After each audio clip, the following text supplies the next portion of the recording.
साथ 2 deputy CM भी शपथ ले सकते हैं। सूत्रों के हवाले से बड़ी जानकारी आ रही है, जहां आज शाम तक नामों का ऐलान भी हो जाएगा। कोलकाता में अमित शाह जो है फिलहाल नेताओं के साथ बैठक करेंगे। शाम 4 बजे बीजेपी विधायक दल की बैठक होनी है, जिसमें अमित शाह जो है कोलकाता पहुंच चुके हैं। ऐसे में सभी की नजर इस विधायक दल की बैठक पर टिकी हुई है। लगातार जो है इसको लेकर अपडेट सामने आ रहे हैं। इसी बीच सूत्रों के हवाले से बड़ी जानकारी, जहां सीएम के साथ 2 डिप्टी सीएम भी शपथ लेंगे। ऐसे में अमित शाह आज देर शाम तक इन नामों का ऐलान भी कर सकते हैं। तो सीएम के साथ 2 डिप्टी सीएम कल शपथ ले सकते हैं। 9 मई को बंगाल में शपथ ग्रहण समारोह, जिसको लेकर सियासी गलियारों में हलचल तेज है। ऐसे में लगातार जो है तैयारियां की जा रही हैं। इसको लेकर विधायक दल की आज बैठक, जहां अमित शाह कुछ ही देर पहले कोलकाता पहुंच चुके हैं। ऐसे में शुभेंदु अधिकारी द्वारा इनका भव्य स्वागत किया गया। शाम 4 बजे बीजेपी विधायक दल की यह बैठक होनी है, जिसमें अमित शाह जो है इन नामों पर मोहर लगाएंगे। ऐसे में बड़ी जानकारी सामने निकल कर आ रही है, जहां इस विधायक दल की बैठक के बाद सिर्फ सीएम नहीं बल्कि 2 डिप्टी सीएमओ के नाम का ऐलान भी किया जाएगा। यानी कल सीएम के साथ 2 डिप्टी सीएम भी शपथ ग्रहण कर सकते हैं।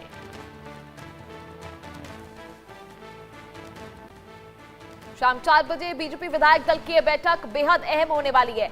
ज्यादा जानकारी के लिए हमारे साथ रैनिक दत्ता इस वक्त हमारे सहयोगी फोन लाइन पर मौजूद है। रैनिक, क्या कुछ जानकारी फिलहाल किस तरह की अपडेट सामने आ रही है? 2 डिप्टी सीएम के नाम का ऐलान हो सकता है? एकदम देखिए, और कुछ ही समय बाद ही पश्चिम बंगाल में कौन अगला सीएम बनने वाला है उसका नाम बुका हो सकता है। उसके साथ साथ क्या पश्चिम बंगाल में डिप्टी सीएम 1 होगा या 2 डिप्टी सीएम होगा, क्या पश्चिम बंगाल डिप्टी सीएम का वो तैयार किया जाएगा, ये सवालों का जवाब जो है वो कुछ समय में मिलने वाला है। क्योंकि आज सुबह कोलकाता आ पहुंचे हैं गृहमंत्री अमित शाह। गृहमंत्री अमित शाह कोलकाता में आने के बाद ही दक्षिणेश्वर मंदिर पे पूजा अर्चना की है, और उसके बाद ही अभी दोपहर को ही विधायक दल के साथ बैठक करेंगे अमित शाह। इस बैठक में पश्चिम बंगाल विधानसभा का जो विधायक मंडल का जो नेता उसको चुना जाएगा। उसके बाद ही पश्चिम बंगाल विधानसभा में पश्चिम बंगाल सरकार का मुख्यमंत्री कौन होगा उसका चेहरा भी साफ हो जाएगा। दूसरी तरफ अगर देखा जाए तो जो चर्चा में आ रहे हैं कि इस बार सीएम का तौर पर सीएम का नाम के तौर पर शुभेंदु अधिकारी का नाम सबको सामने आ रहा है, और दिलीप घोष, अग्निमित्रा पॉल जैसे लोगों का नाम भी सामने आ रहा है। दूसरी तरफ डिप्टी सीएम भी हो सकता है पश्चिम बंगाल में, और 2 डिप्टी सीएम का चेहरा पश्चिम बंगाल में हो सकता है। ऐसा भी वाले से खबर मिल रहा है, जिसमें और दिलीप घोष, अग्निमित्रा पॉल का नाम प्रस्तावित हो सकता है। ऐसा भी सूत्र के हवाले से खबर मिल रहा है। दूसरी तरफ देखा है तो पश्चिम बंगाल में इस बार जो मंत्रिसभा गठन होने वाला है, इस मंत्रिसभा के ऊपर भी स्पेशल तरीके से ध्यान दिया जा रहा है। ऐसा खबर है, क्योंकि पश्चिम बंगाल का हर एक कोना से रिप्रेजेंटेटिव जो है वो मंत्रिसभा में रह सकता है। नॉर्थ बंगाल का कुचबिहार, अलीपुरद्वार, दार्जिलिंग उसी तरीके से राजवंशी संप्रदाय, मतुआ संप्रदाय के ऊपर भी ज्यादातर करके फोकस किया जाएगा। झारग्राम यानी जो आदिवासी संप्रदाय है उस जगह से भी मंत्रिसभा में पार्टिसिपेट कर सकते हैं। यानी कोलकाता सेंट्रिक नहीं, पूरा बंगाल सेंट्रिक हो सकता है पश्चिम बंगाल का विधानसभा का यह मंत्रिमंडल। ऐसा ही बीजेपी का सूत्र वाले तो खबर है, जिसमें मेन प्रायोरिटी रहेगा कि जो लोग पिछले दिनों में बीजेपी का होकर लगातार लड़ाई किए हैं, बीजेपी का होकर लगातार जिंदगी का बाजी लगाकर भी काम किए हैं, तो उनके ऊपर मेनली फोकस रहेगा। और उसके साथ साथ इंटेलेक्चुअल लोगों का जगह भी मंत्रिमंडल में हो सकता है। ऐसा भी खबर मिलता है। ठीक है रैनिक, लगातार जिस तरह से खबरें आ रही कि 2 डिप्टी सीएम भी बनाए जा सकते हैं, वो भी शपथ ले सकते हैं। ऐसे में डिप्टी सीएम के लिए किन नामों पर जो है मोहर लग सकती है, क्या कुछ संभावनाएं बनी हुई है? देखिए, लगातार जैसे सूत्र के हवाले से खबर मिल गया कि पश्चिम बंगाल में इस बार 2 डिप्टी सीएम हो सकता है, और 2 डिप्टी सीएम का तौर पर अभी तक फिलहाल जो सूत्र के हवाले से खबर मिल रहा है कि दिलीप घोष, जो कि बीजेपी का पूर्व अध्यक्ष है, दिलीप घोष का नाम सामने आ रहा है। उसके साथ साथ महिला चेहरा अग्निमित्रा पॉल, उनका नाम भी सामने आ रहा है। क्योंकि देखिए, अग्निमित्रा पॉल लगातार बीजेपी का होकर बहुत सारे काम आए हैं। 2021 में भी आसानसोल से उनका जीत हुआ था, वो विधायक हुए थे। उसके बाद 2026 में भी 40,000 से मार्जिन उनके नाम पे है।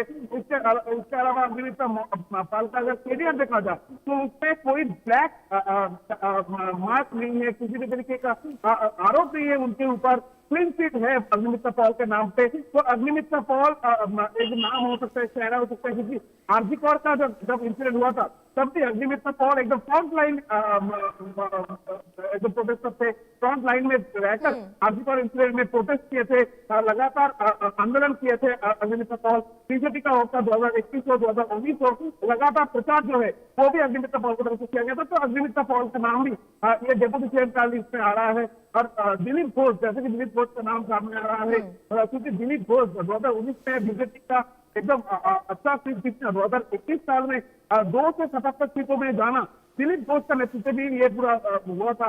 और दिलीप घोष जिस तरीके से नेतृत्व देते थे और जिस तरीके से दिलीप घोष का प्रायोरिटी है बंगाल बीजेपी में, तो इस जगह से दिलीप घोष का नाम भी सामने आ रहा है। दूसरी तरफ अगर देखा जाए तो और एक नाम को लेकर चर्चा चल रहा है, वो है स्पीकर।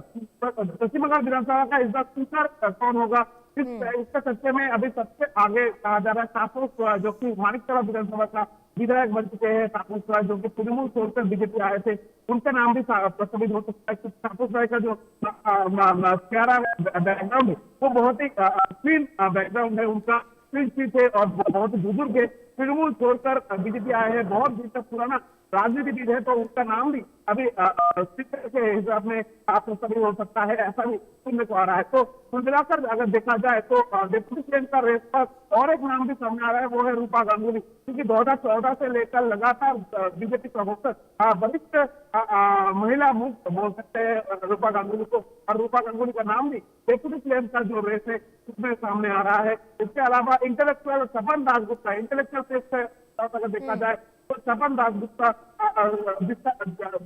जो अध्यक्ष भी है, उनका नाम भी सामने आ रहा है डेप्यूटी सीएम का नाम पर। तो कुल मिलाकर पश्चिम बंगाल में इस बार 2 डेप्यूटी सीएम हो सकता है, जिससे करीब 4 से 5 लोगों का नाम सामने आ रहा है। इसमें और एक नाम भी सामने आ रहा है, वो है निशित प्रामाणिक, जो कि अमित शाह का बहुत ही करीबी रहते हैं।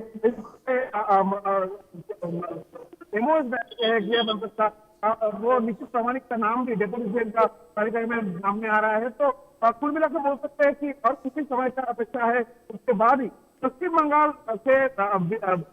बंगाल में पहली बार बीजेपी का सरकार बनने वाला है। भाजपा सरकार का चेहरा कौन होगा, कैसा तरीके से बीजेपी सरकार चलाएगी, क्या 2 डेप्यूटी सीएम होगा, 2 डेप्यूटी सीएम कौन कौन हो सकता है, पश्चिम बंगाल का मुख्यमंत्री कौन हो सकता है, ये जो सवाल है, इस सवालों का जवाब और किसी समय में मिल सकता है। शाम तक ये सवाल का जवाब जो है वो बीजेपी की तरफ से स्पष्ट किया जाएगा।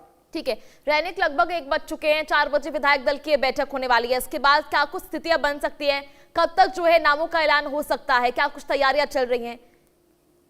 देखिए, दोपहर 3 बजे से ये बैठक जो है ये होने वाला है, जिसमें 207 विधायक जो है वो उपस्थित रहेंगे। श्रमिक भट्टाचार्य, सुकांत मजूमदार जैसे चेहरे भी इस मीटिंग में उपस्थित रहेंगे। अमित शाह के साथ जो ये मीटिंग होने वाला है, इस मीटिंग में करीब 5 बजे तक ये मीटिंग शेड्यूल है, यानी 5 बजे के अंदर ही पश्चिम बंगाल में मुख्यमंत्री कौन होगा इसका डिसीजन जो है वो कंप्लीट हो सकता है। और उसके साथ साथ ही अगर देखा जाए तो पश्चिम बंगाल विधानसभा में इस बार और कौन कौन रह सकता है, मुख्यमंत्री कौन होगा, डेप्यूटी सीएम कौन होगा, ये जो सवाल है, ये सवाल का जवाब जो है वो शाम तक मिल सकता है। शाम को 3 बजे के बाद से ये जो स्पष्ट होते हुए नजर आएगा, क्योंकि जैसा कि सूची करने वालों को खबर मिल रहा है कि जो विरोधी ये जो बीजेपी का जो संसदीय बैठक होने वाला है, जो विधायक दल का बैठक होने वाला है, विधायक दल का बैठक में विधायक दल का, चलिए ठीक है, बहुत बहुत शुक्रिया आपका जुड़ने के लिए, तमाम जानकारी साझा करने के लिए।